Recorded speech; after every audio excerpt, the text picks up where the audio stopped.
किसी ने बड़े कमाल की बात कही है कि यूं ही नहीं होती लकीरों के आगे उंगलियां, ऊपर वाले ने भी किस्मत से पहले मेहनत को रखा है।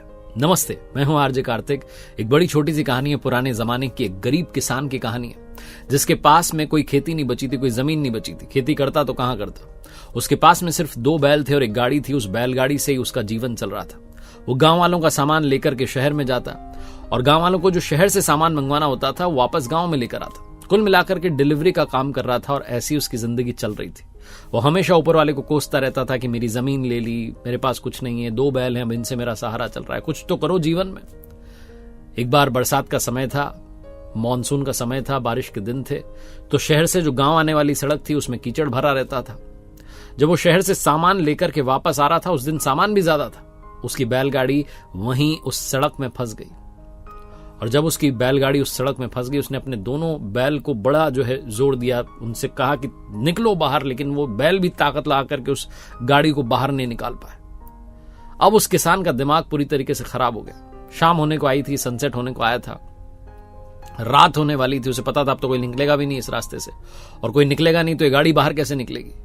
वहीं खेत में बैठ करके पास में वो भगवान को कोसने लगा कि आपने मेरे पूरी जिंदगी में दुख दर्द और पीड़ा दी है, इसके अलावा कुछ नहीं दिया। अब ये बैलगाड़ी अगर गांव नहीं जाएगी, सामान गांव में समय पर नहीं पहुंचेगा, गांव वाले आज की मजदूरी नहीं देंगे, मेरा घर कैसे चलेगा।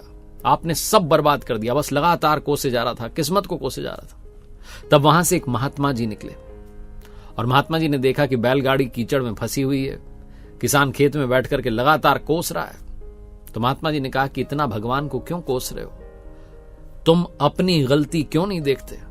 तो किसान ने कहा मेरी क्या गलती है, बैलगाड़ी फंस गई, कीचड़ हो रखा है, दोनों बैलों ने भी पूरी ताकत लगा ली, गाड़ी निकल ही नहीं पा रही है। अब आप बताओ आप कहां जा रहे हो। महात्मा जी ने कहा मैं तो गांव में जा रहा हूं। तो उस किसान ने कहा गांव वालों से कह देना कि आज बैलगाड़ी फंस गई है रास्ते में, इसलिए समय पर नहीं आ पाऊंगा, मुझे माफ कर दें। कल सुबह सुबह जैसे ही कुछ लोग यहां से निकलेंगे, उनकी मदद से गाड़ी बाहर निकाल कर ले आऊंगा, सारा सामान।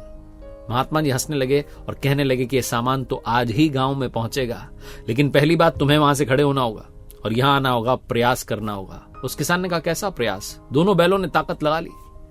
महात्मा जी ने कहा बेटा तुमने ताकत नहीं लगाई, तुम आकर के प्रयास करो, बैलगाड़ी अभी बाहर निकल जाएगी। जैसे ही किसान आया और उसने धक्का लगाया, वो गाड़ी उस कीचड़ से बाहर निकल आई। बहुत छोटी सी कहानी है जिसका सार ये समझाता है कि हम हमेशा किस्मत को कोसते हैं, हमेशा कहते हैं कि मैंने ट्राई किया लेकिन बात नहीं बनी। अपने आप से पूछिए, अंदर झांक कर पूछिए, सेल्फ एनालाइज कीजिए और ईमानदारी से जवाब दीजिए कि क्या आपने अपना 100% दिया, क्या आपने 100% प्रयास किया। उसके बाद कमी रह जाए तो बताइएगा, लेकिन याद रखिए किस्मत से पहले भगवान ने मेहनत को रखा है। मेहनत में कमी मत छोड़िए, वो सब संभाल लेगा। एक बार फिर से वही बात जो अक्सर कहता हूं, कर दिखाओ कुछ ऐसा कि दुनिया करना चाहे आपके जैसा। मेरी नई किताब कर दिखाओ कुछ ऐसा को प्यार देने के लिए धन्यवाद। मेरी वेबसाइट rjkartik.in, जहां कुछ कोर्सेज हैं, जिसमें पर्सनालिटी डेवलपमेंट का कोर्स है, आर्ट ऑफ बैलेंसिंग का कोर्स है और कुछ और कोर्सेज हम बहुत जल्द लेकर के आ रहे हैं, तो आप जाइएगा, चेकआउट कीजिएगा।